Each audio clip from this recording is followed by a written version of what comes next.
پیغمبر کی بیوی ہو اور پیغمبر کی بچوں کی ماں ہو، یہ کوئی معمولی شرف نہیں ہوتا، لیکن اس کے ساتھ اللہ نے انہیں اتنا اونچا کر دیا کہ قیامت تک وہ امہات المومنین ہیں کہ تمام امت جو قیامت تک آئے گی ان کے لیے مائیں۔ دنیا کی ہر عورت سے مثلا جو حرام نہ ہو شرعاً نکاح ہو سکتا ہے، لیکن ازواج رسول سے نہیں ہو سکتا، کیونکہ اللہ نے ان کو اتنا اونچا کر دیا ہے کہ ماں کے درجے پر۔ اور ایک عالم نے بڑی عجیب بات کی ہے، انہوں نے کہا بھی ہمیں اپنی والدہ کے معاملے میں تو نعوذ باللہ ثم نعوذ باللہ کوئی نہ کوئی شک ہو سکتا ہے کہ میری والدہ میں کردار کا کوئی جھول ہو، اور یا میری والدہ سے اللہ نہ کرے کوئی گناہ سرزد ہوا ہو، یعنی ایک انسان ہے، احتمال تو ہو سکتا ہے، لیکن جن کو اللہ نے اپنے پاک پیغمبر کے فرمان اور قرآن کے فرمان سے ہماری مائیں کہا ہے، ان ماؤں میں تو کوئی شک نہیں، وہ تو اللہ نے کہا ہے تمہاری مائیں، جیسا کہ عبداللہ ابن السلام سے سیدنا امیر المؤمنین عمر بن الخطاب رضی اللہ تعالی عنہ نے پوچھا جب اسلام لے آئے تو آپ نے فرمایا کہ عبداللہ ابن السلام اب تو تم مسلمان ہو گئے اور ہمارے بھائی بن گئے، لیکن چونکہ تم تورات کے ایک بہت بڑے عالم ہو، تم ہمیں یہ بتاؤ کہ اسلام لانے سے پہلے تم لوگوں کو اپنے کتاب تورات کے پڑھنے سے یہ علم تھا یقینی طور پر کہ یہ نبی سچا ہے اور محمد الرسول اللہ ہے اور خاتم النبیین ہے اور سید الاولین والآخرین ہے، یہ بات تم لوگوں کو حاصل تھی علم سے؟ تو عبداللہ ابن السلام نے عجیب بات کی، اس نے کہا واللہ عمر کیا کہتے ہو، خدا کی قسم ہمیں اپنی اولادوں میں تو شک ہے، لیکن حضور کی نبوت میں کوئی شک نہیں۔ اولاد میں تو شک ہو سکتا ہے کہ میری بیوی نے خدا نہ کرے خیانت کی ہو، لیکن پیغمبر کی صفت تو اللہ نے قرآن میں بیان کی، تورات میں بیان کی، ان میں کیا شک؟ تو اس لیے اللہ تبارک و تعالیٰ نے جن خواتین کو، جن عورتوں کو اتنا اونچا کر دیا، ایک تو ایک لفظ ہے نا آدمی پڑھ لیتا ہے اچھا جی مومنین کی مائیں ہیں، بس حضور صلی اللہ علیہ وسلم سے سوال پوچھا گیا کہ اللہ رسول کے بعد ہم پر سب سے زیادہ حق کس کا ہے؟ فرمایا اموں کا، تیری ماں کا۔ صحابی نے پھر پوچھا، اس نے کہا یا رسول اللہ اس کے بعد، چلو پہلا حق تو ماں کا ہو گیا، اس کے بعد کس کا حق ہے؟ تو فرمایا اموں کا، تیری ماں کا حق۔ صحابی نے پوچھا سرکار دو عالم اس کے بعد؟ فرمایا اموں کا، تیری ماں کا حق۔ اس نے اس کے بعد پوچھا حضور اس کے بعد؟ فرمایا ثم ابا کا، اب تیرے باپ کا حق۔ یعنی اسلام نے عورت کو کتنی عزت دی ہے کہ ماں کے حقوق کو تو پیغمبر نے 3 دفعہ بیان کیا کہ تیری اماں کا تجھ پہ حق ہے، تیری والدہ کا حق ہے، تیری والدہ کا، پھر تیرے باپ کا۔ اور اسی لیے علماء نے وجہ بھی بیان کی کہ سرکار دو عالم نے جو 3 مرتبہ باں کا مرتبہ بیان کیا، 3 دفعہ بیان کیا، اس کی وجہ یہ ہے کہ والدہ کو 3 مراحل سے گزرنا پڑتا ہے۔ ایک تو ماؤں کے لیے وہ سب سے بڑا مرحلہ ہے کہ بچے کو پیٹ میں رکھ کے 9 مہینے تک حمل کی حفاظت کرنا، مشقت برداشت کرنا، تکلیف برداشت کرنا، یہ کوئی معمولی سی بات نہیں۔ اور پھر ولادت کے مرحلے سے گزرنا، یہ بھی ایک موت و حیات کا مسئلہ۔ اور اس مرحلے کے بعد پھر بچے کی رضاعت اور بچے کی کفالت کے مرحلے سے گزرنا، یہ کوئی معمولی سی بات تو نہیں ہے۔ بچے کو دودھ پلانا، سنبھالنا، یعنی ماں بیچاری سارا دن محنت کر کے ڈیوٹی کر کے سو جائے، نیند آگ لگے بچہ رو پڑے اٹھے، باپ تو کہہ دیتا ہے نا بھی کیا شور مچا رکھا ہے، دوسرے کمرے میں لے جاؤ نا، تمہاری ہمیں ڈسٹرب کر رہی ہے۔ باپ تو اتنا مہربان ہوتا ہے نا اولاد پہ۔ کبھی باپ یہ تجربہ کرے نا کہ ایک 5 سیر کی اینٹ پیٹ پہ باندھ کے ذرا 8 مہینے چل کے دیکھ لے، اسے معلوم ہو کہ ماں کا کیا مقام ہے۔ اور اگر مراحل تخلیق سے اس مرد کو گزارا جائے جو اپنے آپ کو بڑا بہادر اور بڑا سپرمین سمجھتا ہے نا، میرے خیال میں زندگی اگلے دن تو جینا ہی چھوڑ دے۔ تو اس لیے اللہ نے عورت کو اتنا اونچا مقام دیا ہے کہ اموں کا، اموں کا، اموں کا ثم ابا۔ اور دیکھیں قرآن پاک نے جہاں بھی ذکر کیا وَوَصَّيْنَا الْإِنسَانَ وَوَصَّيْنَا الْإِنسَانَ بِوَالِدَيْهِ حَمَلَتْهُ أُمُّهُ وَهْنًا عَلَىٰ وَهْنٍ، اللہ نے فرمایا ہم نے انسان کو وصیت فرمائی، لازمی بات فرمائی ہے۔ وصیت لازم ہوتی ہے نا، جس سے کوئی مفر نہیں کہ اپنے والدین سے بھلائی کا سلوک کرو، تو یہاں تو والدین جمع کا لفظ آ گیا، لیکن آگے ابتدا کا ذکر ہے حملت امہ، پھر ماں کا ذکر ہے۔ تو جہاں جہاں قرآن پاک نے والدین کا ذکر کیا، اس کے بعد پھر تقدیم جو ہے وہ ماں کو، عورت کو اتنا بڑا مقام دیا ہے۔ اسی طریقے سے آپ دیکھ لیں گے جہاں اللہ نے اپنی اظہار شان قدرت بیان کی ہے، اب وہاں تو کوئی موقع نہیں تھا، وہاں تو یہ بتلانا تھا کہ بھی ہماری مرضی، ہم بچہ دیں، ہم بچی دیں، ہم جوڑے دیں، ہم نہ دیں. یعنی وہاں تو قرآن اپنے قدرت کاملہ کا خدا ذکر کر رہا ہے کہ یہب لمن یشاء اناثا ویہب لمن یشاء الذکور. اللہ فرماتے ہیں جس کو چاہیں، یہب لمن یشاء، جس کو چاہیں اناثا، لڑکیاں، یہاں بھی لڑکی کو مقدم، لڑکیاں دیں یا لڑکے، او یزوجہم ذکرانا واناثا، تو یہاں بھی اللہ نے عورت کو مقدم کیا ہے، لڑکی کو مقدم کیا ہے لڑکوں پر، تاکہ اس کی عزت و عظمت جو ہے وہ واضح ہو سکے. اسی لیے ہم بغیر کسی خوف کے اور بغیر کسی جھجک کے اور بغیر کسی کمزوری کے بالکل علی الاعلان علی وجہ البصیرت تمام عالم کے پڑھے لکھوں کو یہ دعوت دیتے ہیں کہ تمام ادیان کو سامنے لے آؤ اور پھر اللہ کے قرآن اور دین اسلام کا تقابل کرو کہ اسلام نے عورت کو کیا عزت، کیا مقام. تو اسی ضمن میں ہم ذکر کر رہے تھے بی بی جویریہ رضی اللہ تعالی عنہا کا. بی بی جویریہ رضی اللہ تعالی عنہا جو ہیں یہ غزوہ بنی المصطلق یا غزوہ مریسیع، اس موقع پر اللہ نے مسلمانوں کو فتح دی، عزت دی، غلبہ دیا. یہاں ان لوگوں کے اور لوگ قید ہوئے، مرد قید ہوئے، بال غنیمت ملا، ان میں بی بی جویریہ بھی قید میں آئیں اور یہ بھی مملوک بن گئی، بالکل یمین بن گئی. تو اب جیسے کہ آپ پہلے پڑھ چکے ہیں، ہم نے عرض کر دیا تھا کہ اسلام نے جو کنیز کا مقام بنایا ہے اس کے مطابق مجاہدین میں جب تقسیم ہوئی تو یہ بی بی صاحبہ جو ہیں، ایک صحابی ہیں میرے آقا کے جن کا نام ہے ثابت بن قیس بن شماس رضی اللہ تعالی عنہ، یہ ان کے نصیب میں آ گئی، ان کے حصے میں. انہوں نے اپنے خاوند سے یعنی اپنے اس مالک سے ثابت ابن قیس سے بدل مکاتبت طے کیا. بدل مکاتبت کا معنی یہ ہوتا ہے کہ اگر ایک کنیز ایک آدمی کے ملک میں آ جاتی ہے اور وہ اس کو کہہ دیتا ہے کہ بھئی تم بدل مکاتبت طے کر لو، اتنے پیسے اگر مجھے دے دو میں تمہیں آزاد کر دوں، تو یہ بھی اسلام نے ایک راستہ رکھا ہے کہ بھی کوئی اس کو آزاد کرانا چاہے پیسے دے دے، آزاد کرا لو، تاکہ وہ ہمیشہ بھی جاری لونڈی نہ رہے.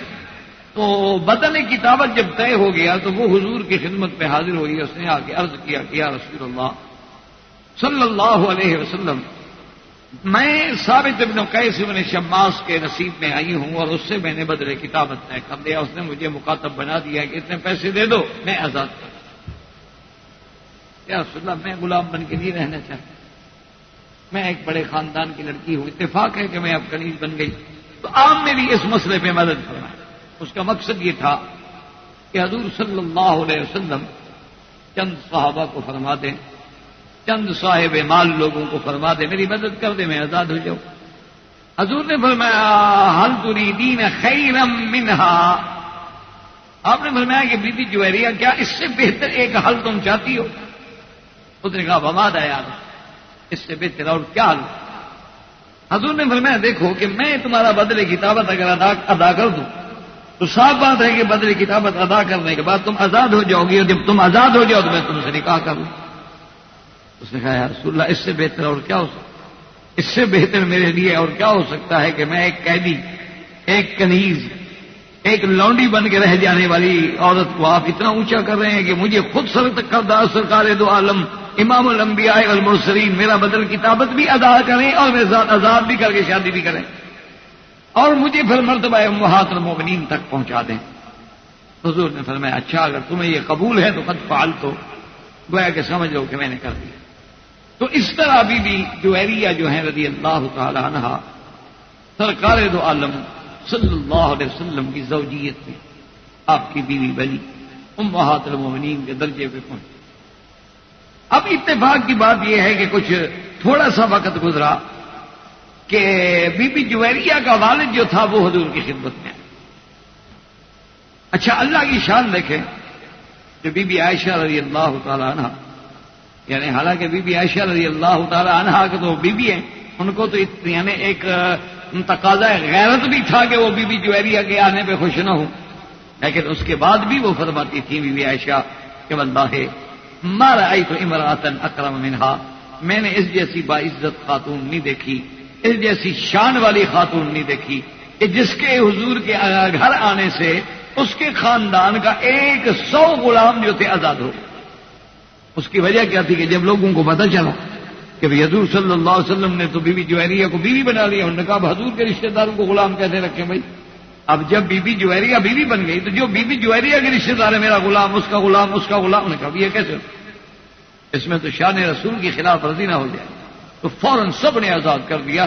تو مئتن بی بی عائشہ فرماتی ہے 100 گھرانے کو آزادی ملی صرف بی بی جویریہ کی وجہ، اس لیے فرماتی ہے کہ واللہ خدا کی قسم میں نے ایسے شان والی عورت نہیں دیکھی کہ جو سب سے پہلے اپنے خاندان کے 100 گھرانے کو پیدا پہنچا۔ اس کے بعد ان کے والد آئے، انہوں نے آ کے حضور صلی اللہ علیہ وسلم کی خدمت میں عرض کیا کہ یا رسول اللہ آپ کو پتہ ہے کہ ہم بڑے سردار لوگ، یہ اتفاق ہے کہ ہم جنگ ہار گئے، قیدی ہو گئے، لیکن میری بیٹی جو ہے میں نہیں یہ گوارا کر سکتا کہ وہ ایک قریض بن جائے اور ایک بالکل یمین بن جائے اور پھر وہ ایک صحابی سے دوسرے کے گھر میں آئے اور پھر آپ اس کے پیسے ادا کریں، اس کو آزاد کرائیں، میرے لیے یہ بات جو ہے بڑی ناقابل برداشت ہے، تو آپ مہربانی کریں اس کا حل نکالیں۔ میں ہاں ایک حل ہے۔ انہوں نے کہا کہ یا رسول اللہ وہ کیا حل ہے؟ ہم بی بی جویریہ کو اختیار دے دیتے ہیں، وہ اگر اپنے والدین کے پاس جانا چاہے تو اجازت، کوئی مطالبہ ہی نہیں، کوئی جھگڑا ہی نہیں، اور اگر بی بی جویریہ خود نہ جانا چاہے تو پھر ہم کیسے جبر کریں بھائی؟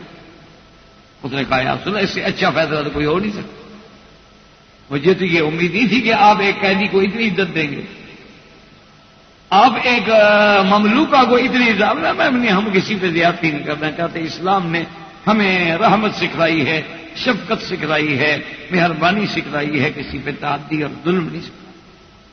اس نے کہا یا رسول اللہ مجھے بالکل قبول۔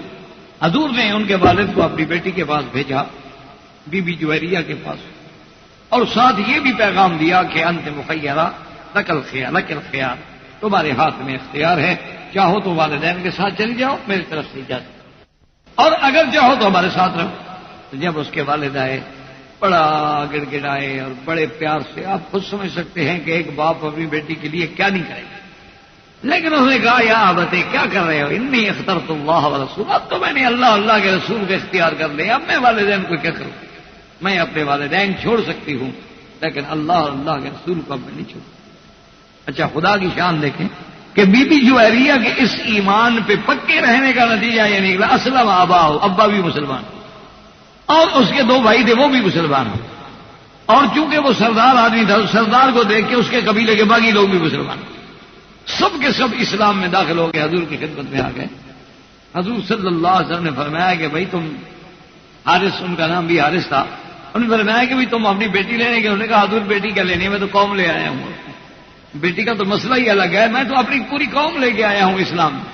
ہم سب اسلام قبول کر چکے ہیں کہ ہمیں اپنی بیٹی کے اس عقیدے میں، اس ثقافت نے، اس کے دین پہ جمنے میں ہمیں سبق پڑھا دیا ہے کہ اسلام واقعی کوئی عظیم مذہب ہے کہ جس کے سائے میں آ کر ایک بیٹی باپ کے پاس نہیں جانا چاہتی لیکن ان کے ساتھ رہنا چاہتی ہے، اور وہاں کوئی دولت نہیں، کوئی محل نہیں۔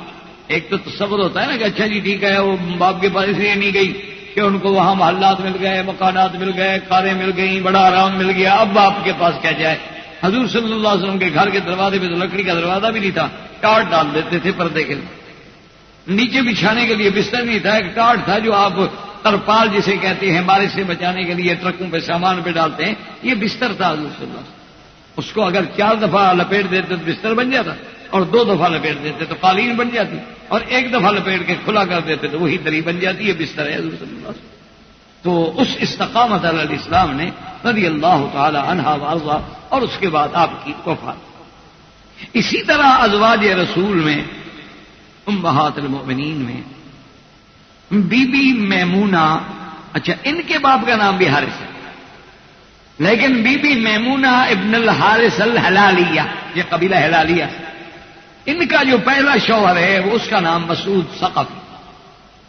خدا کی شان ہے کہ بی بی میمونہ کے دل میں اللہ نے اسلام کے بارے میں کچھ محبت ڈالی، حضور پاک کے بارے میں خبریں سنتی ہوتے ہوتے زمانہ آیا، وہ دور آیا کہ جب خیبر میں اللہ نے حضور کو فتح دی، اسلام کو فتح دی، یہودیت کو شکست ہوئی، اور یہ خبر جب مکہ مکرمہ میں پہنچی تو بی بی صاحبہ نے اتنی خوشی کی، اتنی خوش ہوئی کہ ان کے خاوند جو تھے وہ اس سے آ گیا. انہوں نے کہا عجیب بات ہے، ہمارے دشمنوں کو فتح ہوئی اور آپ خوش ہو رہی. بھئی حضور صلی اللہ علیہ وسلم مسلمان تمہارے دشمن ہیں. اگر ہمارا تعلق بن سکتا ہے یہودیوں سے تو بن سکتا ہے، نصرانیوں سے تو بن سکتا ہے، لیکن اسلام سے تو نہیں بن سکتا. تو یہ تم نے کیا کیا؟ تو اس نے کہا کہ نہیں، یہ بات نہیں ہے کہ بھئی مسلمان ہیں، میں سمجھتی ہوں کہ وہ لوگ حق پہ، ورنہ جس عالم میں جس قسم و پرسی میں انہوں نے مکہ سے ہجرت کی ہے، مکہ سے حبشہ گئے، حبشہ سے مدینہ گئے، اور جن کے پاس کھانے کو نہیں، رہنے کو نہیں، پینے کو نہیں، جن کے پاس اپنے معاش کے مسائل بھی نہیں ہیں، تو وہ کیسے جنگیں جیت رہے ہیں؟ مانا ہوتا ہے کہ وہ اللہ کا سچا نبی ہے. تو اس نے فرمایا تھا کہ ایک وقت آئے گا کہ میرا دین غالب. نتیجہ یہ نکلا کہ اس کے خاوند نے طلاق. انہوں نے کہا تم میرے گھر میں اپنی، تمہارے میرے درمیان میں اختلاف. انہوں نے کہا ٹھیک ہے. اچھا خدا کی قدرت دیکھیں کہ اسی دور کے اس کے بعد جب یہ صلح حدیبیہ کا مسئلہ آیا، صلح تو پہلے ہو گئی تھی، سیرت النبی میں انشاءاللہ آپ نے سنا ہوگا. پھر حضور مدینہ تشریف لے گئے، پھر خیبر کا واقعہ پیش آیا، پھر حضور آئے عمرۃ القضاء کرنے کے لیے. تو اب بی بی کو انتظار تھا کہ حضور صلی اللہ علیہ وسلم کو ابھی تو نہیں آنے دیا مکے والوں نے، لیکن پھر آئیں گے تو صحیح نہ عمرہ قضا کر. اچھا بی بی میمونہ جو ہیں یہ حضرت ابن عباس اور حضرت خالد بن ولید کی خالہ ہے، اتنا قریبی رشتہ داری بھی. اب جب حضور صلی اللہ علیہ وسلم مکہ مکرمہ میں عمرے کی ادائیگی کے لیے تشریف لائے تو بی بی صاحبہ انتظار میں تھیں. بی بی صاحبہ نے کسی طرح حضرت عباس کے گھر میں ذکر کیا، حضرت خالد کے گھر والوں میں ذکر کیا کہ بھی مجھے تو حضور صلی اللہ علیہ وسلم کی نام پہ طلاق ہو گئی ہے نا، کہ میں نے مسلمانوں کی خوشی کا اظہار کیا اور میرے خاوند نے مجھے طلاق. تو اگر ہو سکے تو تم میرا نام جو ہے وہ حضور کی خدمت پہ پیش کریں، شاید حضور مجھے قبول کر لیں، بیوی بنا دیں. تو حضرت عباس نے کہا کہ ٹھیک، کیونکہ اسلام ہمیں یہ سکھاتا ہے کہ جو حلال ہے اس میں کوئی شرم نہیں ہوتا ہے. یہ ہماری بدقسمتی ہے کہ ہم گناہ سے تو شرم نہیں کرتے، حرام سے تو شرم نہیں کرتے، لیکن حلال سے شرم کرتے. فوراً حضرت کی خدمت میں انہوں نے کہا کہ یا رسول اللہ بی بی میمونہ کا ارادہ ہے، اگر آپ قبول فرما لیں نکاح کے لیے تو بہت بڑی خاندان کی عورت، ہو سکتا ہے اس کی وجہ سے اللہ اس کے قبیلے کو، اس کی قوم کو ہدایت کا ذریعہ بنا. فقبل رسول اللہ صلی اللہ علیہ وسلم، حضور پاک نے قبول کیا. اور ایک روایات میں یہ بھی آتا ہے کہ یہ وہ دوسری خوش نصیب بیوی ہے جس کو 400 درہم اس زمانے میں حق المہر دیا. اور حضور صلی اللہ علیہ وسلم نے مکے والوں کو پیغام بھیجا قریش. انہوں نے کہا کہ میرا نکاح جو ہے وہ تو ہو گیا بی بی میمونہ سے، لیکن میں چاہتا ہوں کہ اگر آپ لوگ اجازت دے دیں، ہمارے 3 دن کی اجازت تھی، معاہدے کے مطابق 3 دن حضور نے رہنا تھا مکے میں، لیکن اگر اجازت دے دو تو ہم 1 دن اور رہ جائیں تاکہ بی بی میمونہ سے شادی یہیں ہو جائے، رخصتی یہیں ہو جائے، اور آپ لوگ بھی ہماری خوشی میں شریک ہوں، ولی میں شریک ہوں، کھانے میں شریک ہوں. قریش تو انہوں نے کہا کہ لا یا رسول اللہ، ہم نہیں خوشی میں شریک ہوں، نہ ہم 1 گھنٹہ نہیں بڑھا سکتے. آپ نے جو معاہدہ کیا ہے آپ کو معاہدے کے مطابق واپس جانا ہوگا. اس نے فرمایا آپ تو معاہدے کے لیے تیار ہیں، بالکل، ہم تو اپنے عہد میں کبھی خلاف کرنے کا تصور بھی نہیں کر سکتے. ان ترضونا، اگر تم راضی ہو جاؤ. انہوں نے کہا لا یار ہم نہیں راضی ہوتے. تو محدثین اور علماء نے لکھا ہے کہ قریش والوں نے دیکھ لیا تھا کہ صرف 3 دن جو حضور مکے میں رہے ہیں تو کتنے لوگوں کے دماغ ہل گئے اور تبدیلیاں آنی شروع ہو گئی. اگر حضور 1 دن 2 دن اور رہتے ہیں تو پتہ نہیں کتنے لوگ کھل کے مسلمان ہو جائیں. اس لیے انہوں نے کہا کہ حضور آپ اپنے وعدے پہ جائیں. حضور اپنے وعدے کے مطابق تشریف. اب حیرات یعنی آپ دیکھیں خدا کی شان، جب آپ مدینہ منورہ کے راستے پہ جائیں مدینہ شریف کے لیے انشاءاللہ، تو راستے میں جب آپ نوریہ کے علاقے کے قریب گزرتے ہیں یا جہاں معارض ہیں آخری اور بس کے اسٹاپس بھی ہیں اور ٹویٹا کے بڑی کمپنیاں بھی ہیں، پتہ نہیں کیا کیا ہیں، تو وہاں بائیں ہاتھ پر ایک چھوٹا سا احاطہ نظر آئے گا. یہ وہ جگہ ہے، اس کا نام ہے صرف، اور وہی بی بی میمونہ کی قبر مبارک. اور یہ قدرت کا نظام دیکھیں کہ وہ محدثین نے جو تحقیق کی تو کہتے ہیں کہ ولادت پہ صرف اسی مقام صرف اسی بستی میں آپ کی ولادت ہوئی، یہاں پیدا ہوئی بیوی. اچھا حضور صلی اللہ علیہ وسلم کے سکا ساتھ نکاح بھی یہی ہوا. اچھا نکاح تو ہو گیا، لیکن چونکہ حالت احرام کا معاملہ ہے، حضور فارغ ہوں تو رخصتی ہو.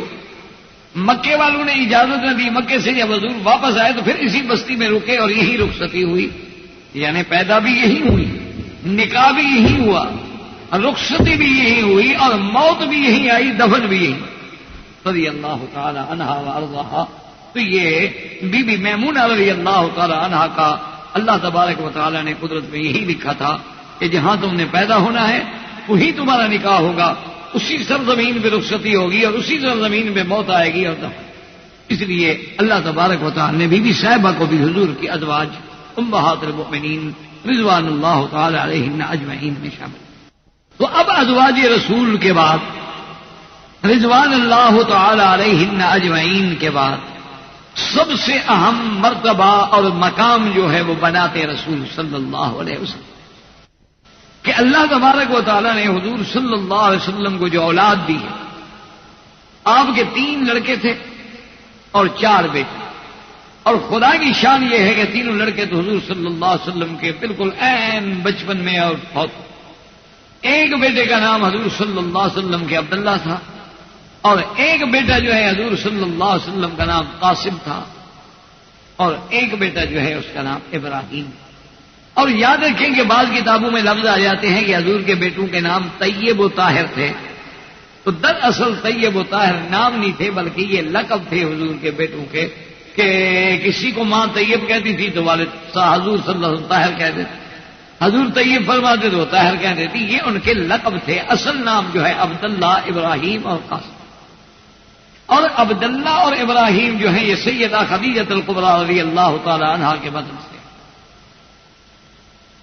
اور حضرت ابراہیم جو ہے وہ بی بی ماریہ قبطیہ رضی اللہ تعالی عنہا کے بدن سے. حضور کی 4 بیٹیاں جو ہیں وہ بی بی سیدہ خدیجہ الکبریٰ رضی اللہ تعالی عنہا کے بدن سے. کیونکہ آج کل مشکلات ہیں، اللہ پاک رحمت فرمائے کہ بعض روافض نے حضور کی بنات کا انکار کیا ہے. وہ صرف سیدہ فاطمہ الزہرا رضی اللہ تعالی عنہا کو مانتے ہیں، لیکن باقی 3 بیٹیوں کا انکار کرتے ہیں. وہ کہتے ہیں کہ حضور کی 3 بیٹیاں ہیں ہی نہیں، صرف بی بی فاطمہ الزہرا ہی حضور کی بیٹی. بہرحال ان کے مقاصد ہیں. اب جیسے دیکھو بی بی فاطمہ اور حضرت علی کے جو بیٹے ہیں حضرت حسن و حسین، ان کو تو مانتے ہیں، لیکن آپ کی جو بیٹی ہے ام کلثوم اس کو نہیں مانتے. حالانکہ جیسے حضرت حسن حسین بی بی فاطمہ الزہرا کے بدن سے پیدا ہوئے، اسی طرح آپ کی بیٹی ہے ام کلثوم، وہ بھی حضرت بی بی فاطمہ کے بدن سے پیدا ہوئی. لیکن وہاں بیٹی کو نہیں مانتے، بی بی فاطمہ کی بیٹی کو نہیں مانتے، اور بی بی فاطمہ کے ابا کی بھی بیٹیوں کو نہیں مانتے، بی بی فاطمہ کی بہنوں کو نہیں مانتے، صرف بی بی فاطمہ کو مانتے ہیں. کیوں کہ اگر بیٹیاں تسلیم کر لیں تو پھر بی بی ام کلثوم اور رقیہ کا نکاح حضرت عثمان کے ساتھ تسلیم کرنا پڑے گا، اور حضرت عثمان داماد نبی محمد مصطفیٰ صلی اللہ علیہ وسلم ہو جائیں گے، اور ان کا تو حضرت عثمان سے محبت نہیں، عقیدت نہیں. اور اسی طرح اگر بی بی فاطمہ الزہرا کے بطن سے بی بی ام کلثوم کو مان لیں تو وہ نکاح ہوا حضرت عمر کے ساتھ، پھر حضرت عمر داماد علی بن گئے، وہ ماننا پڑے گا. اس لیے انہوں نے جان ہی چھڑائی، انہوں نے بیٹیوں کا انکار کر دیا، کہا بیٹیاں ہی نہیں، بس کس طرح. جب اصل کا ہی انکار کر دو گے تو باقی جھگڑے کیوں. اور تیسری بات یہ تھی کہ ان کے دماغ میں جو تھا وہ کہ بھئی اہل بیت جو ہیں وہ یہ 5 پاک ہیں، باقی اہل بیت نہیں. ان کا جو اپنا عقیدہ ہے وہ کہتے ہیں کہ اہل بیت جو ہیں ان 5 میں بند ہے. لی خمسۃ اطفی بہا حر الوباء الحاتمہ المصطفیٰ والمرتضی ابناہما والفاطمہ. وہ کہتے ہیں یہ 5 ہیں، ان کے علاوہ کوئی اہل بیت نہیں. اب اگر باقی اولاد ماننی پڑے تو پھر تو 5 سے بڑھ جائے گا نا معاملہ، پھر اہل بیت 5 تو نہیں رہے.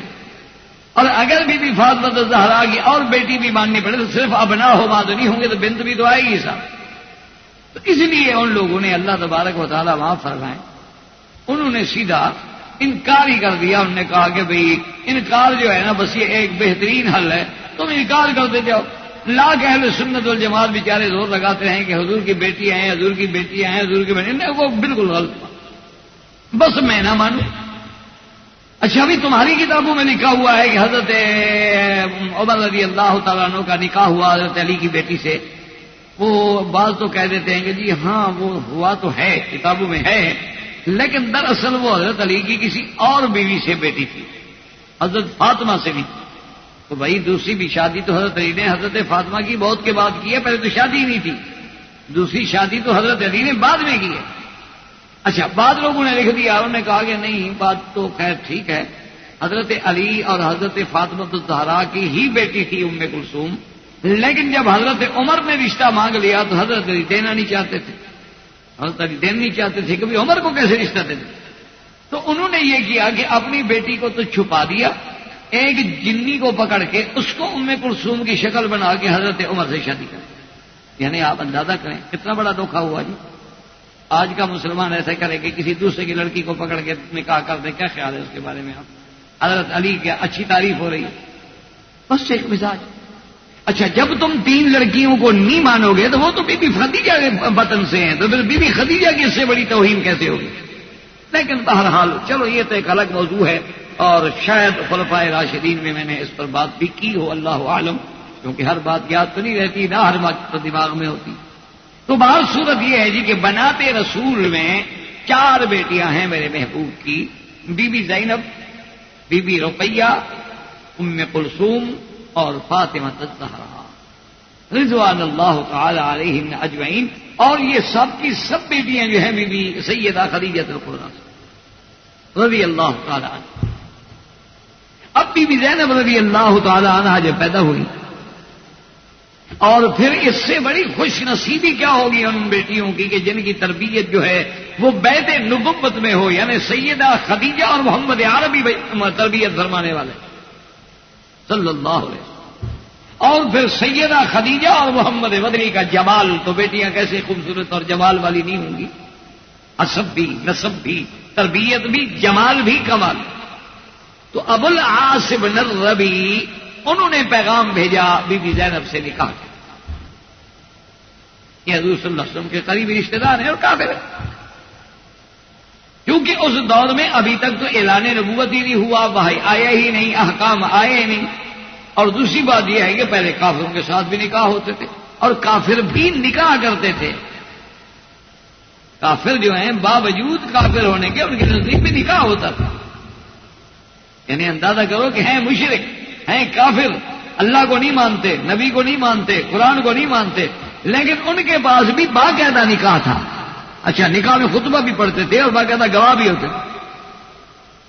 اسی لیے تو جب میرے مدنی سرکار کا نکاح ہوا ہے تو خطبہ پڑھنے والے ابھی طالب ہیں، حضور کے چچا ہیں، حالانکہ وہ تو کافر ہیں، ابھی نبوت ہی نہیں ملی حضور کو، نبوت 40 سال میں ملی، اس وقت حضور کی عمر مبارک 25 سال ہے۔ تو بہرحال ابو العاص بن الربیع نے رشتہ مانگا، حضور صلی اللہ علیہ وسلم نے دیکھا کہ خاندانی رشتہ ہے اور اپنے لوگ ہیں، دیکھے والے لوگ ہیں، اور ایک بڑے سردار کا بیٹا ہے، حضور نے قبول، نکاح ہو گیا۔ نکاح ہونے کے بعد بی بی صاحبہ نے اپنے خاوند کے گھر کو آ کے سنبھالا، اور ایک مثالی جوڑا تھا مکے میں، لوگ مثالیں دیتے تھے ابو العاص بن الربیع اور بی بی زینب کی رضی اللہ تعالی عنہا۔ اچھا، خدا کی شان دے کے حالات پلٹا کھاتے دیر نہیں لگتی۔ اتفاق ایسا ہوا کہ حضور نے ہجرت فرما لی، نبوت مل گئی، ہجرت ہو گئی، اور ہجرت فرمانے کے بعد یعنی اب بی بی زینب کے لیے بہت بڑا پہاڑ جیسی زندگی گزارنی آ گئی کہ حضور ہجرت فرما گئے، والدہ فوت ہو گئی، یعنی اب اکیلی ہے مکے میں۔ صحابہ نے ہجرت کر لی، یا حبشہ چلے گئے یا مدینہ منورہ چلے گئے۔ سرکار دو عالم بھی ہجرت فرما کے مدینہ شریف تشریف لے گئے۔ اچھا، والدہ جو ہے آپ کی سیدہ خدیجہ الکبریٰ وہ فوت ہو گئیں۔ اب آپ اندازہ لگائیں کہ بی بی پہ کیا گزری ہوگی، توقع ہی نہیں کہ اب کیا ہوگا۔ اسی زمانے میں جنگ بدر ہو، جنگ بدر میں قریش نے ابو العاص بن الربیع سے کہا کہ بھی تم بھی ہمارے ساتھ چلو، مسلمانوں سے مقابلہ کر رہے ہیں۔ تو ابو العاص بن الربیع جو ہے وہ بھی کافروں کے ساتھ نکلے حضور کے ساتھ جنگ کرنے کے لیے۔ تو اس جنگ میں نتیجہ یہ نکلا کہ جب کافروں کو شکست ہوئی، ان کے 70 بڑے بڑے لوگ مارے گئے اور 70 قیدی ہوئے، تو ان قیدیوں میں ابو العاص بن الربیع بھی ہیں، یہ داماد نبی جو ہے یہ بھی قید ہو گیا۔ جب حضور صلی اللہ علیہ وسلم نے دیکھا کہ ابو العاص بن الربیع ہیں، حضور صلی اللہ علیہ وسلم نے اپنے صحابہ سے کہا کہ دیکھو اب یہ چاہے میرا داماد ہے لیکن اب کفر اسلام کا مسئلہ ہے، وہ کفر پہ ہے اور ہم دین اسلام پہ، لہذا کہ ابو العاص بن الربیع ہیں، حضور صلی اللہ علیہ وسلم نے اپنے صحابہ سے کہا کہ دیکھو اب یہ چاہے میرا داماد ہے لیکن اب کفر اسلام کا مسئلہ ہے، وہ کفر پہ ہے اور ہم دین اسلام پہ، لہذا اگر تم چاہو تو میں یہ چاہتا ہوں کہ قیدیوں سے تھوڑا نرمی کرو۔ اور بعض روایات میں آتا ہے کہ اس وقت آپ کے چچا عباس بھی گرفتار ہوئے اور آپ کے داماد ابو العاص بن الربیع بھی گرفتار ہوئے،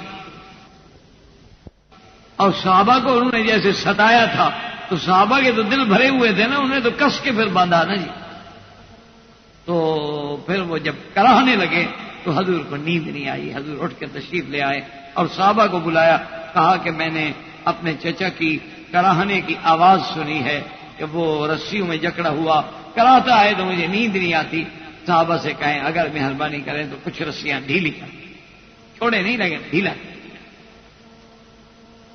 اور ساتھ یہ بھی حکم دے دیا کہ پھر ایک قیدی کی ڈھیلا نہیں کرنی، سب کی ڈھیلی کر، اور بہرحال وہ ہو گیا۔ دوسرے دن حضور صلی اللہ علیہ وسلم نے جب طے کر لیا کہ بھی اگر یہ لوگ فدیہ ادا کر دیں تو ہم ان کو آزاد کر دیں گے، اور سب نے فدیہ کے لیے مال منگوائے، تو بی بی صاحبہ بی بی زینب بنت النبی المصطفیٰ انہوں نے اپنا پیسہ اکٹھا کر کے اور اپنے زیور اکٹھا کر کے اپنے خامد کو چھڑانے کے لیے حضور کی خدمت میں بھیجی، اور اس سامان میں ایک ہار آ گیا، اور یہ وہ ہار تھا جو حضرت خدیجہ رضی اللہ تعالی عنہا جو ان کی اماں خدیجہ نے شادی کے وقت میں دیا تھا اپنی بیٹی کو، لیکن اب چونکہ قیدی کو چھڑانا ہے تو پھر ہار تو زیادہ عزیز نہیں ہوتا شوہر سے۔ حضور نے جب اس ہار کو دیکھا فبکا رسول اللہ صلی اللہ علیہ وسلم، حضور رونے لگے، کہا میں نے پوچھا یا رسول اللہ، فرمایا یہ وہ ہار ہے جو بیوی خدیجہ نے اپنی بیٹی کو دیا تھا، تو جب میں نے اس ہار کو دیکھا تو مجھے بیوی خدیجہ یاد آ گئی، اس لیے حضور صلی اللہ علیہ وسلم نے فبکا، آپ نے آنسو بہائے، اور اس کے بعد حضور نے فرمایا اپنے صحابہ سے کہ بھی دیکھو بات سنو، یہ قیدی ہیں اور یہ مال تمہارا حق ہے، لیکن میں مشورہ دیتا ہوں، ایک بات کہتا ہوں، مان لو تو ٹھیک ہے، نہ مانو تو کوئی مسئلہ نہیں، میں کوئی ناراض نہیں۔ انہوں نے کہا حضور فرمایا اگر چاہو تو اس کا مال بھی اس کو واپس کر دو اور اس کو آزاد بھی کر دو۔ حضور صلی اللہ علیہ وسلم نے جب یہ کہا، صاحب نے کہا یا رسول اللہ ہماری تو جانے قربانی تو معمولی سی بات، ایک قیدی کو چھوڑ دینا، اچھا ہمارے مقدر میں نہ ہوتا، یہ قیدی نہ ہوتا تو ہم کیا کر لیتے؟ تو حضور صلی اللہ علیہ وسلم کے کہنے سے آپ کے داماد ابو العاص بن الربیع کو سامان جو ان کی بیوی نے بھیجا تھا وہ بھی واپس مل گیا، آزادی بھی مل گئی، لیکن حضور نے فرمایا ابو العاص ایک وعدہ کرو، انہوں نے کہا فرمایا یا رسول اللہ، آپ نے کہا کہ میری بیٹی کو مدینے بھیج، کیونکہ ان الاسلام قد فرق بینکما، اب چونکہ میری بیٹی مسلمان ہے اور تم کافر ہو، اور اسلام اور کفر جو ہے اب جمع نہیں ہو سکتے، مہربانی کر کے میری بیٹی کو جو ہے وہ مدینہ بھیج۔ انہوں نے کہا رسول اللہ میرا وعدہ ہے میں بھیج۔ بی بی زینب حاملہ تھی، ابو العاص بن الربیع نے واپس آ کر، اور اسی بی بی زینب سے آپ کی دو اولادیں بھی ہیں، ایک کا نام علی رکھا گیا اور ایک کا نام امامہ رکھا گیا۔ تو انہوں نے کہا کہ زینب بات یہ ہے کہ اب تیری میری جدائی کا وقت آ گیا، کیونکہ تیرے ابے کا فرمان ہے کہ ان الاسلام قد فرق بینکم بیننا، اسلام نے ہمارے درمیان میں جدائی ڈال دی ہے، اور میں نے تمہارے ابا سے وعدہ کیا تھا کہ اس کو میں بھیجوں گا، تیاری کر لو، میں تمہیں مدینہ ہجرت کے لیے بھیجوں۔ بی بی صاحبہ کو بڑا احساس ہوا، لیکن انہوں نے کہا کہ بس اب جب اسلام نے ہمیں جدا کر دیا ہے تو اب تو پھر کٹھے رہنے کا کوئی مقصد ہی نہیں۔ تو ابو العاص بن الربیع کافر ہے، لیکن کافر ہونے کے بعد اپنے وعدے کے مطابق بیوی کو لے کے چلا، لیکن قریش کو پتہ چل گیا، انہوں نے کہا اچھا حضور کی بیٹی کو یہ مدینے چھوڑ آئے گا، اب ہمارے ہاتھ میں پھر کچھ بھی نہیں رہے گا۔ انہوں نے آگے حملہ کر دیا اور اسی حملے میں بی بی صاحبہ زخمی ہوئی اور آپ کا حمل بھی گر گیا. بی بی زینب رضی اللہ عنہ اور نہیں جانے دیا، مجھے روک دیا. انہوں نے ابو العاص بن ربیع سے کہا یہ کیا کر رہے تھے؟ کہا بھی میں نے وعدہ کیا ہے حضور صلی اللہ علیہ وسلم. انہوں نے کہا چاہے وعدہ ہو لیکن ہمارے دشمن ہیں، ہمارے 70 سردار مارے گئے، ہمارا یہ نقصان ہو گیا، ہم تو مٹ گئے. ابو العاص بن ربیع جو ہیں جی وہ اسی انتظار میں رہے حتیٰ کہ کچھ زخم بھی قریش کے پرانے ہو گئے، کچھ بات بھی بھول گئے. تو اپنے بھائی کنانہ ابن ربیع کو دے کر بی بی صاحبہ کو حسب وعدہ مدینے پہنچایا. جب حضور کی خدمت میں بی بی زینب پہنچی تو حضور بڑے خوش ہوئے. آپ نے فرمایا دیکھو ابو العاص بہرحال کچھ ہو کافر تو تھا لیکن میرا داماد تھا بہت اچھا، زبان کا پکا تھا، اپنا وعدہ پورا کر. لیکن بہرحال بی بی زینب کے لیے ایک بہت بڑا مسئلہ ہے کہ اس کی اولاد کا باپ ہے لیکن اسلام کی وجہ سے جدائی ہو. اللہ کی شان دیکھیں جناب کہ پھر دوبارہ زید بن حارثہ کی قیادت میں حضور صلی اللہ علیہ وسلم نے ایک سریہ بھیجا. راستے میں کافروں سے مٹ بھیڑ ہو گئی، جنگ ہو گئی، اس میں پھر ابو العاص بن ربیع گرفتار ہو گئے. اور گرفتار ہونے کے بعد آیا اور اس کے بعد جناب یہ ہے کہ سیدھا بی بی زینب کے دروازے پہ آیا اور آ کے سلام کیا کہ میں ابو العاص نے کہا مرحباً بے ابی علی و امامہ، میں تمہیں مرحبا کہتی ہوں لیکن اسلام نے آپ کے اور ہمارے درمیان میں ایک جدائی کر دی ہے، بتاؤ کیسے ہے؟ اس نے کہا بی بی زینب یہ بات ٹھیک ہے کہ آپ میری بیوی نہ رہیں، میں آپ کا شوہر نہیں رہا، لیکن میں تمہارے بچوں کا باپ تو ہوں نا. آخر میں گرفتار ہوا ہوں اور جان بچا کے بھاگ آیا ہوں، مجھے اب پناہ دو. مجھے زید بن حارثہ نے گرفتار کیا، میرا مال بھی لوٹا گیا اور میں بھاگ کے آیا ہوں. تو بی بی صاحبہ نے کہا کہ اچھا ٹھیک ہے میرے گھر میں آ جاؤ. گھر میں رہ گئی. بی بی نے کسی کو نہیں بتایا. رات گزر گئی. صبح کی نماز کے بعد جب نماز ہوئی تو بی بی صاحبہ نے مسجد نبوی میں فصاحت زینب، بی بی زینب نے زور سے کہا انی عجبت عاص بن ربیع کہ یا رسول اللہ میں نے عاص بن ربیع کو پناہ دے دی ہے. فقام رسول اللہ صلی اللہ علیہ وسلم، حضور کھڑے ہوئے. حضور نے فرمایا اپنے صحابہ سے بات سنو، یہ نہ کہنا کہ مجھے خبر تھی، ما علمت بہا شیئا، مجھے کسی بات کا پتہ نہیں. جیسے تم لوگوں نے ابھی بیٹی کی آواز سنی اسی طرح میں نے بھی ابھی سنی آواز. مجھے کوئی علم نہیں کہ اس کے گھر میں ابو العاص آیا ہے، اس نے چھپایا ہوا تھا، اس نے پناہ دی ہے، ما علمت بہا. لیکن اسلام یہ کہتا ہے کہ اگر کوئی مسلمان کسی کو پناہ دے دے تو تمام مسلمانوں کو پھر اس کی پناہ قبول کرنی چاہیے. اب چونکہ بی بی زینب نے اس کو پناہ دے دی ہے اور شریعت کا حکم یہی ہے، اس کے مطابق تم میری بیٹی کی پناہ کو قبول کرو. انہوں نے کہا قبلنا یا رسول اللہ، بالکل پناہ، کوئی بھی ابو العاص کو اب نہیں چھیڑے گا. ابو العاص بن ربیع کو جب پناہ مل گئی تو اس نے بی بی زینب سے درخواست کی کہ حضور کو درخواست کریں کہ اگر مہربانی ہو سکے تو میرا مال واپس کر دیں، چونکہ تجارت کا مال ہے اور اس میں لوگوں کا مال ہے. وہ تجارتی مال ہے اور لوگوں کا مال ہے. حضور پاک نے پھر صحابہ سے ریکویسٹ کی. اندازہ کریں یہ ہے انصاف اسلام کے، بھئی یہ تمہارا حق، اگر چاہو تو اس کو اجازت بھی دے دو اور مال بھی واپس کر دو، اور اگر نہ چاہو تو فَإِنَّ لِلَّهِ وَلِرَسُولِهِ، پھر یہ مال غنیمت ہے اللہ کے لیے، اللہ کے رسول کے لیے تقسیم. انہوں نے کہا یا رسول اللہ آپ کا اشارہ ہے، آپ فرماتے ہیں تو بات ہی کوئی نہیں، ہم نے معاف کیا، لے جائے اپنا مال. تو ابو العاص بن ربیع جو ہیں اپنا سارا تجارتی سامان لے کے واپس آئے مکے میں اور آ کے ہر آدمی کو جس جس کا مال تھا اس کے گھر پہنچایا. تمام قریش کو مال پہنچانے کے بعد دوسرے دن حضرت ابو العاص نے یا تیسرے دن یا کچھ دنوں کے بعد حرم مکہ میں جبکہ سارے بڑے بڑے جو لوگ تھے موجود تھے، انہوں نے کہا کہ اہل مکہ آپ لوگوں نے اعتماد کر کے مجھے مال دیا تھا تجارت کے لیے، میں گرفتار ہو گیا، میں پکڑا گیا، میں واپس آ گیا، اب یہ بتاؤ اللہ کے گھر میں بیٹھ کے کہ تم لوگوں کا کوئی حق تو میرے پاس نہیں. انہوں نے کہا قد اوفیت وادیت، کہ تم نے وفا کی اور بالکل امانت تم نے پوری کر دی ہے، کوئی ایک ڈھیلا بھی ہمارے پاس نہیں ہے. اس نے کہا اگر کسی اہل مکہ کا مجھ پہ حق ہے تو کھڑے ہو جاؤ، میں حق ادا کروں. اہل مکہ میں سے جو سردار تھے وہ کھڑے ہونے کہا لا حق لنا، ہمارا کوئی حق نہیں۔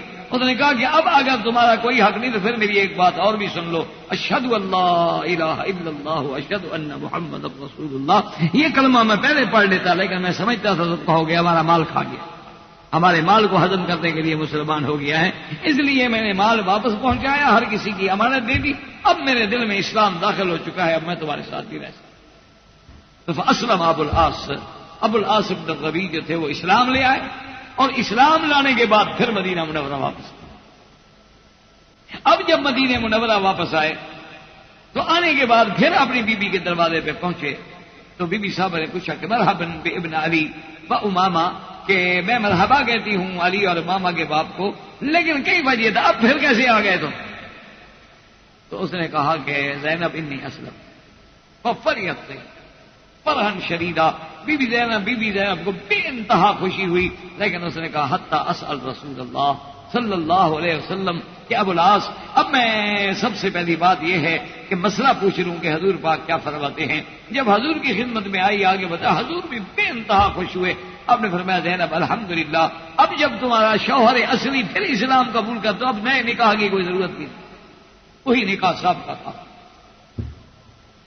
اب بھی زینب اور ابو العاص بن الربیع نے زندگی پھر کٹھی مدینے میں گزاری، لیکن اللہ کی شان ہے، اللہ کو یہی منظور تھا کہ 1 یا 1.5 سال کے بعد بی بی زینب جو ہیں اس نزیب کی وجہ سے وہ جو ظالموں نے حملہ کیا اور بی بی صاحبہ کا حمل گر گیا تھا، اس کے بعد بی بی صاحبہ کو خون کی تکلیف ہو گئی تھی، خون جاری تھا، تو وہی خون کی بیماری لوٹ آئی اور اس کے بعد بی بی زینب اسی بیماری کی وجہ سے فوت رضی اللہ تعالی عنہا وارضاہا۔ تو سرکار دو عالم رحمت دو جہاں، اب آپ اندازہ کریں کہ اسلام، آپ تو کہتے ہیں نا جی، مغرب تو کہتا ہے نا اسلام نے عورت کو کیا دیا ہے جی، اس کی تو دیت آدھی کر دی، اس کی تو گواہی آدھی کر دی۔ اب آپ اندازہ کریں کہ ایک عورت کی امان کو اسلام کتنی بڑی امان دیتا ہے کہ ایک بچی کھڑے ہو کے اعلان کر دیتی ہے کہ میں نے تمہارے دشمن کو پناہ دی ہے۔ کہہ دینا تو بڑا آسان ہے، آج کہتے نا ان کو جو صرف باہم کے دشمن ہیں، کوئی یقین نہیں کہ انہوں نے ہمیں نقصان پہنچا، ایک تخیل ہے، ایک خواب ہے، ایک خیال ہے، اس کو معاف کر دیں۔ ایک تصور ہے نا جی، ایک خیال ہے کہ ان لوگوں نے مثلا بھی ہمارے اس ٹریڈ سینٹر پہ حملہ کر دیا ہے، لیکن حقیقت تو اللہ جانتا ہے، کسی نے آنکھوں سے دیکھا نہیں۔ جہاں دلائل اس کے حق میں آتے ہیں وہاں دلائل سارے خلاف بھی آتے ہیں، اور خلاف دلائل دینے والے بھی ان کے اپنے لوگ ہیں۔ انہوں نے کتابیں لکھی ہیں، انہوں نے تحقیق کی ہے، بلکہ اب تو نہیں، ایک تحقیق ہے یہ بھی آ چکی ہے کہ وہ پورے جہاز جو تھے ریموٹ کنٹرول تھے اور جو اندر بندے تھے وہ لگنے سے پہلے مر چکے تھے بیچارے۔ اب تو یہ تحقیق بھی آ چکی ہے، لیکن اس کے باوجود کیا اگر وہ شک والا قیدی مل جائے تو یہ چھوڑ دیں گے جو اپنے آپ کو انسانی حقوق کا بہت بڑا محافظ مانتے؟ لیکن اسلام دیکھو، اسلام ایک عورت کی عزت کہ وہ پورے مدینے والوں کا دشمن ہے، جنگ کی ہے اس نے، جنگ میں پکڑا گیا ہے، اس سے بڑا جرم کیا ہے بھائی؟ جنگ میں اچھا بدر میں بھی اسلام کے خلاف لڑنے آیا، اب زید بن الحارثہ والے مقابلے میں بھی وہ لڑائی میں پکڑا گیا، لیکن ایک لڑکی نے پناہ دی ہے۔ حضور نے فرمایا کہ دیکھو یہ نہ سمجھنا کہ مجھے علم تھا، نہیں، میرے علم میں تو واقعہ نہیں ہے، لیکن اگر ہم میں سے ایک عورت بھی کسی کو پناہ دے تو اسلام اس کو پناہ دے۔ اس سے بڑا مقام کسی نے آج تک عورت کو دیا ہے؟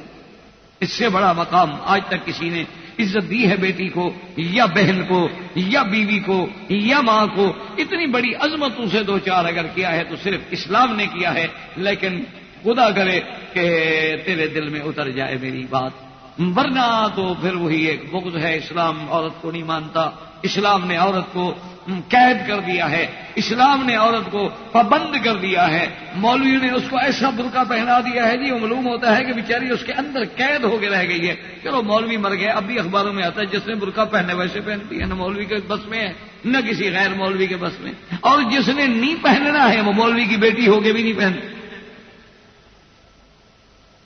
ہمارے ایک بہت بڑے مولوی صاحب تھے، ان کی لڑکیاں پردہ نہیں کرتی تھی، ایک لطیفے کی بات۔ تو ایک بزرگ نے جا کے ان کی خدمت میں کہا، انہوں نے کہا کہ حضرت آپ اتنے بڑے مفکر، اتنے بڑے اسکالر، اتنے بڑے آدمی، اسلام میں آپ کا ایک مقام ہے اور آپ کی لڑکیاں پردہ بھی نہیں کرتی ہیں اور آپ کالج میں بھی جاتی ہیں اور کالج بھی اس میں پڑھتی ہیں جہاں مخلوق تعلیم ہے، جہاں لڑکے لڑکیاں اکٹھے پڑھتے ہیں۔ نے کہا کہ ہاں اصل بات یہ ہے کہ وہ کالج کا ماحول بہت اچھا ہے اور وہاں جو پروفیسر اور پرنسپل ہیں ان کو میں نے کہہ دیا ذرا خیال رکھیں. تو اب حال یہ ہے کہ جس آدمی کو یہ یعنی اگر پردہ نہ کرے تو مولوی کی بیٹی بھی نہیں کرتی.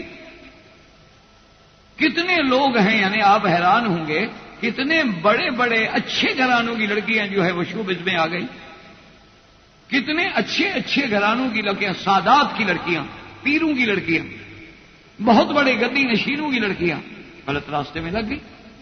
تو یہ اس کا معنی تو یہ نہیں کہ آپ ان کے کردار کو دیکھ کے اسلام پہ اعتراض کریں یا میرے کردار کو دیکھ کے آپ اسلام پہ اعتراض کریں. نہیں بات ہے اسلام میں ہر قسم کے لوگ ہوتے.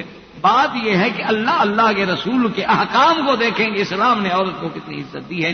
وما علینا الا البلاغ. الحمد للہ وکفا والصلاة والسلام علی خاتم الانبیاء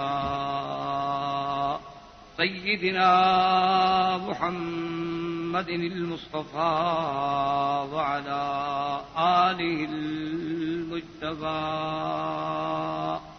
برادران اسلام، واجب الاحترام بزرگوں، دوستوں، بھائیوں، عزیز نوجوانوں، اللہ تبارک و تعالی کی عنایت سے آپ کی اس مستشفى کی مسجد میں جو سلسلہ دروس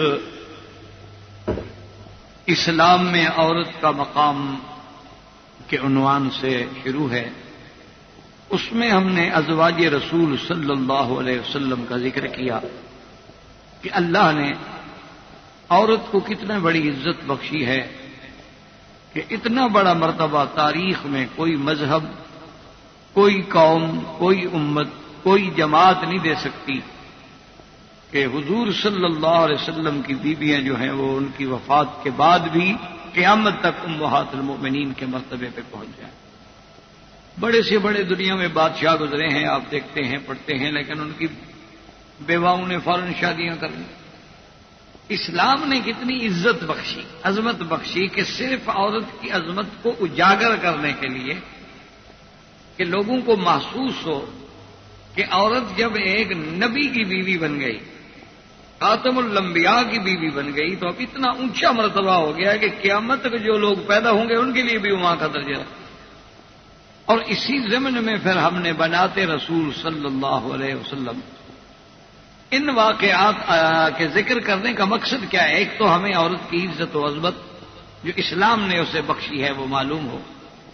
دوسرا میری بیٹیاں بہنیں جب یہ دروس انشاءاللہ سنیں گی تو انہیں اندازہ ہو کہ ازواج رسول نے کس طرح زندگی گزاری ہے اور ان کو عظمت کیوں ملی.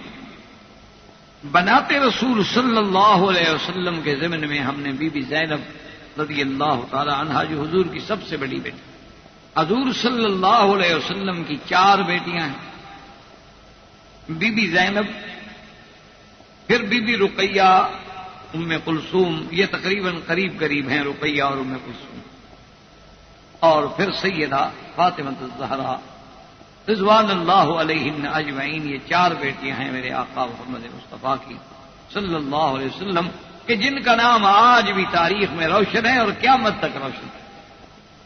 تو سیدہ زینب رضی اللہ تعالی عنہا کی وفات کے بعد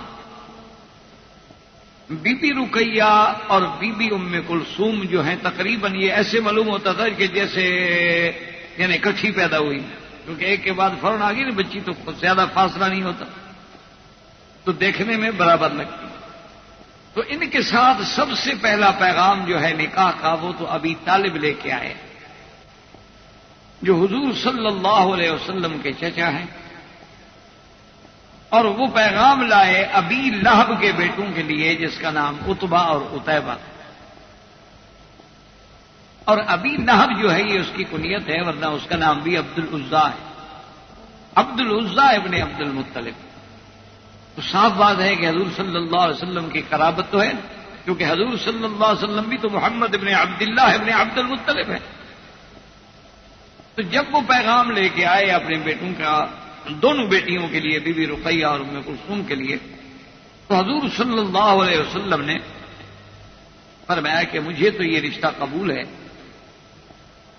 لیکن میں اپنی بیٹیوں سے پوچھنے کے بعد حتمی فیصلہ کروں.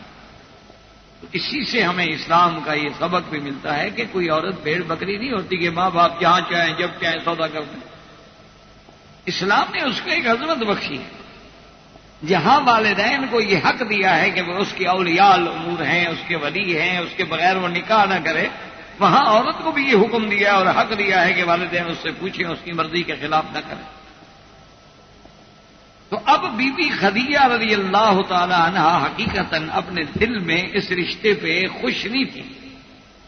وہ ابی لہب کو اور اس کی بیوی کو،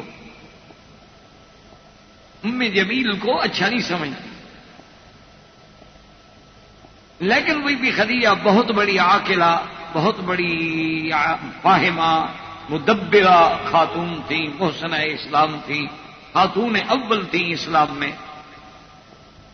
تو وہ اس لیے خاموش رہیں کہ کہیں حضور پاک کے دل پہ بوجھ نہ گزرے کہ یہ مجھے اپنے خاندان سے کاٹنا چاہتی ہے، وہاں رشتے پہ راضی نہیں ہو رہی. کیونکہ ایک فطری بات ہوتی ہے نا کہ آدمی سوچتا ہے کہ بھئی جیسے آج کل کے حالات ہیں، عورت چاہتی ہے کہ میرے رشتے داروں میں رشتے ہو، اور خاوند چاہتا ہے کہ میرے جو خاندان ہے، باپ دادے سے تعلق ہے، وہ نہ ٹوٹے. بہرحال یہ تو ایک یعنی حالات کا تقاضا ہے جو آج کل ہو رہا ہے. حل اس کا کافروں نے ایک اچھا کر دیا ہے. وہ کہتے ہیں کہ بھی رشتے داروں میں شادی ہی نہ کرو، بیماریاں پیدا ہو. انہوں نے ایک اچھا مسئلہ دماغوں میں بٹھا دیا ہے کہ آئندہ صلہ رحمی ہو ہی نہ سکے، کہ کبھی بھائی نہ ملے، کبھی رشتے داری آپس میں ان کی قائم نہ رہے. چونکہ ان کا جو معاشرہ ہے نا، یہی تو کل کو مقابلہ کرتا ہے کفر کا. ان کو توڑ پھوڑ دو. وہ جیسے کہ ایک لطیفہ بھی ہے، نصیحت بھی ہے کہ حضرت تھانوی رحمۃ اللہ علیہ کے ایک بھائی تھے، تو وہ شاید انجینئر تھے. تو آدمی جس ماحول میں جاتا ہے پھر اس کا اثر تو ہو جاتا. تو وہ جب آئے تو اسی انگریزی لباس میں تھے اور سر پہ ہیٹ تھا. تو حضرت تھانوی رحمۃ اللہ علیہ بھی کہیں سفر پہ تشریف لے جا رہے تھے، تو راستے میں ٹانگے پہ کسی سڑک پہ ٹکراؤ ہوا. تو دونوں نے ٹانگا روک لیا اور اترے ملنے کے لیے. تو اس نے جلدی سے ہیٹ اتارا حضرت کو گلے لگانے کے لیے. تو آپ نے فوراً فرمایا کہ بھائی، انگریز کی ٹوپی میں اور کوئی برائی نہ ہو لیکن دو دلوں کو ملنے نہیں دے. کیوں ہیٹ سر پہ ہو تو آپ کیسے ملیں؟ ابھی پی کیپ سر پہ ہو تو آپ الٹی کریں گے اور آپ نماز نہیں پڑھ سکتے. کیونکہ انہوں نے تو ہر چیز میں ایک مخطط ہے، تخطیط ہے، سوچا ہے. صدیوں تک وہ پہلے کام کرتے ہیں کہ کس طرح اسلام کو کہاں کہاں ہم نے بدنام کرنا ہے، کہاں کہاں ہم نے زک پہنچانی ہے، کہاں کہاں ہم نے توڑنا. کوئی منصف مزاج کافر ہوتا ہے تو بعد میں کہہ دیتا ہے کہ ہاں جی یہ بات غلط، اور اس کو بھی پھر وہ استعمال کرتے ہیں کہ دیکھو ہم کتنے کھڑے لوگ ہیں کہ اپنی غلطی کو تسلیم کر لیا. ہم نے کہا کہ غلط تھی، تو بھائی ہزاروں لاکھوں لوگوں کو مارنے کے بعد کہہ دو غلط تھی تو کیا ہوگا؟ تم تو کہہ دو غلط، جو مر گئے ان کا کیا ہوگا؟ جن کے گھر اجڑ گئے، جن کے بچے یتیم ہو گئے، جن کی عورتیں بیوہ ہو گئی، جو در بدر ہو گئے، کوئی بھی ہو. تو بہرحال کہنے کا مقصد یہ تھا کہ بیوی صاحبہ نے بڑے تفاہم سے کام لیا کہ کہیں منع کرنے سے حضور کے دل پہ بات بنے. کیونکہ حضور صلی اللہ علیہ وسلم کے یعنی اجداد کے رشتہ دار ہیں. جہاں تک بیٹیوں کا تعلق تھا انہوں نے کہا کہ جب حضور صلی اللہ علیہ وسلم راضی ہیں تو ہم بھی حضور کی رضا پہ راضی ہیں. انہوں نے رضا بندی کا اظہار کر دیا، نکاح ہو گیا. لیکن یہ تاریخ ہمیں بتاتی ہے کہ نکاح تو ہوا ہے لیکن دونوں بیٹیوں کی رخصتی نہیں ہوئی. نکاح ہو گیا لیکن ابھی اپنے خامندوں کے گھر میں نہیں گئے. اب اسی زمانے میں بعثت رسول صلی اللہ علیہ وسلم کا واقعہ مبارک ہوا کہ اللہ کا وحی اتری، حضور نے اعلان نبوت فرما دیا، آپ نے دعوت توحید دی. تو اب جناب وہ اختلاف شروع ہو گیا قریش، اور اس اختلاف میں سب سے زیادہ عداوت اختیار کرنے والا ابی لہب ہے کہ حضور صلی اللہ علیہ وسلم نے ایک دن جبل صفا پہ کھڑے ہو کے تمام قریش کو دعوت دی، یا قریش، یا بنی ہاشم، یا صفیہ، یا فلان یا فلان یا فلان یا صبا. بڑی دور سے آواز دی، سارے کے سارے دوڑے جمع ہو گئے. اور حضور صلی اللہ علیہ وسلم نے فرمایا کہ اگر میں آپ لوگوں کو یہ خبر دوں کہ اس پہاڑ کے پیچھے دشمن چھپا ہے، حملہ کرنے والا ہے، تو میری خبر پہ اعتبار کرو گے؟ انہوں نے کہا جی بالکل کریں گے، آپ نے کبھی جھوٹ بولا ہی نہیں. ما جربناک الا صادقا عادلا. تو سرکار دو عالم صلی اللہ علیہ وسلم نے دعوت دی کہ یا ایھا الناس قولوا لا الہ الا اللہ تفلحوا. آپ نے جب توحید کی دعوت دی تو یہی وہ بدبخت ہے ابی لہب جس نے کہا الہذا جمعتنا تبا لک، نعوذ باللہ، آپ کے لیے ہلاکت، اسی لیے ہمیں بلایا تھا. یہ وہی ابی لہب. اسی کے لیے اللہ نے قرآن میں وہ سورت اتاری تبت یدا ابی لہب وتب ما اغنی عنہ مالہ وما کسب. تو یہ وہ دشمن اسلام، دشمن دین اور دشمن محمد مصطفیٰ صلی اللہ علیہ وسلم. اب دشمنی چونکہ اتنی حد سے بڑھ گئی، اس نے اپنے دونوں بیٹوں کو بلایا، عتبہ اور عتیبہ کو، اور کہنے لگا کہ بات سنو کہ جب ہم حضور کی نبوت کا انکار کرتے ہیں، ہماری ان سے دشمنی ہے، تو پھر ان کی بیٹیوں کو گھر میں لے آنے کا کیا مطلب؟ اس لیے میں تم قسم کھاتا ہوں کہ میں آج کے بعد تم دونوں بیٹوں کو کبھی اپنے ساتھ نہیں رکھوں گا، نہ بیٹا سمجھوں گا نہ اولاد سمجھوں گا، جب تک جا کے تم طلاق نہ دو. اور بعض مورخین نے یہ لکھا ہے کہ کفار نے باقاعدہ میٹنگ کی. انہوں نے کہا کہ اب حضور صلی اللہ علیہ وسلم تو بالکل ہمارے مقابلے پہ آ گئے، ہمارے آلیہ کی تردید کرتے ہیں، ہمارے خداؤں کو برا بھلا کہتے ہیں، ہمارے باپ دادے کے دین کو ٹھکرا رہے ہیں، اور حضور صلی اللہ علیہ وسلم ہر لحاظ سے مطمئن بھی ہیں کہ انہیں بی بی خدیجہ جیسی بیوی ملی ہے، اور پھر اللہ نے بیٹی دی بی بی زینب، تو اس کا ابو العاص بن ربیع جیسے آدمی سے رشتہ ہو گیا. اب حضور کی اور دو بیٹیاں ہیں، وہ جب جوان ہونے کے قریب آئیں تو ابی لہب جیسے سردار کے بیٹوں سے رشتہ ہو گیا. تو حضور تو گویا کہ گھریلو زندگی سے مطمئن ہے. ہمیں چاہیے کہ ہم ہر طرح پریشان ہیں. تو اس پریشانی کا ایک حل یہ بھی ہے کہ حضور کی بیٹیوں کو طلاق دے دی جائے، کہ جب کسی باپ کی بیٹیوں کو طلاق ہوتی ہے تو اس سے کیا گزر، اور جب باپ بھی محمد رسول اللہ. اصل میں یہ ساری باتیں سچی بات یہ ہے کہ ان کے لیے باعث ہدایت بھی ہے، باعث عبرت بھی ہے، باعث موعظت بھی ہیں، جن کے اندر ایمان ہے، اسلام ہے، خدا رسول کو مانتے.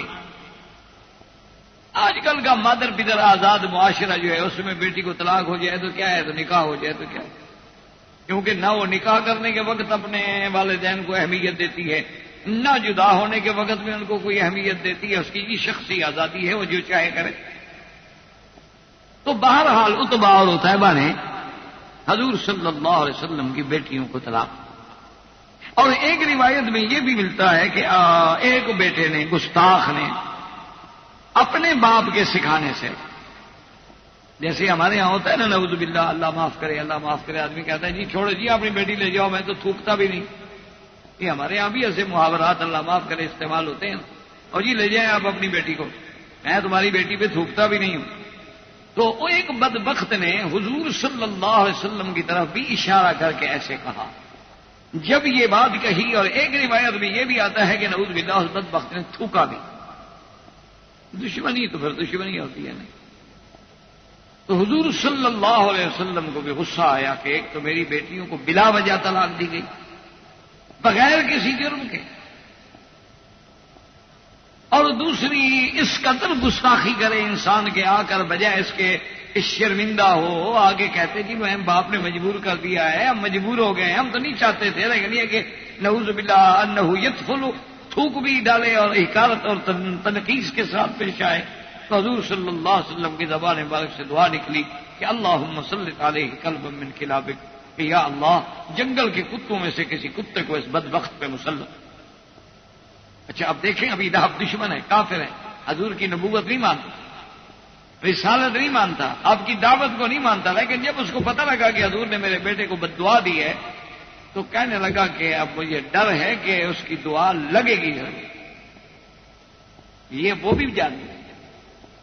تو اسی اسنا میں شام کی تجارت کے لیے، جیسے کہ مکے والوں کی عام عادت تھی کہ وہ گرمیوں میں سفر کرتے تھے تجارت کا، اسی طرح رحلتان ان کے تھے صیف شتا کا. جب شام کی طرف انہوں نے تجارتی سفر کیا تو ابھی لہب بھی تھا، اور بھی لوگ تھے، بڑے بڑے لوگ تھے، بڑا بڑا سامان لے کے جا رہے تھے، وہاں بیچیں گے، وہاں سے لے آئیں گے. تو وہ بیٹا بھی تھا جس کو حضور نے بد دعا. تو اس نے اپنے ساتھیوں سے کہا کہ میرے بیٹے کو چونکہ حضور نے بد دعا کی، اب دیکھو دل میں کتنا یقین ہے، دشمن مانتا نہیں لیکن حضور کی دعا پہ یقین ہے.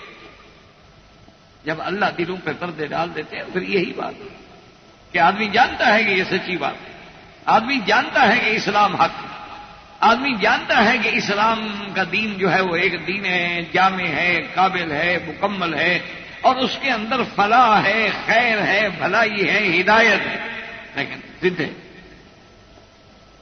تو اب جناب یہ ہے کہ اس نے اپنے ساتھیوں سے کہا کہ بھی ایسا کیا کرو کہ سفر کی راتوں میں ہم ایسا کریں گے کہ اپنا سامان اکٹھا کر کے رکھ دیا، بوریاں شوریاں سامان، ایک قسم کا وہ اونچا تھڑا بن گیا، مچان بن گئی، تو اس کے اوپر میرے بیٹے کو سلا دیا کریں اور باہر جو ہے ہم سب لوگ سو جایا کریں۔ تو اسی طرح وہ کرتے کہ سارے سامان کو اکٹھا کر کے ایک جگہ ڈھیر لگا دیتے اور باہر جو تھے وہ سب اپنے اپنے بستر لگا کے سو جاتے۔ تو ایک دفعہ ایسا ہوا کہ رات کو جنگل سے ایک شیر نکلا اور وہ شیر ایسا آگے ایک ایک بندے کے چہرے کو اور منہ کو سونگتا ہے، پھر اس کو کچھ نہیں کہتا۔ جنگل کا بگیاڑ ہے، جنگل کا جانور ہے، اس کو کیا۔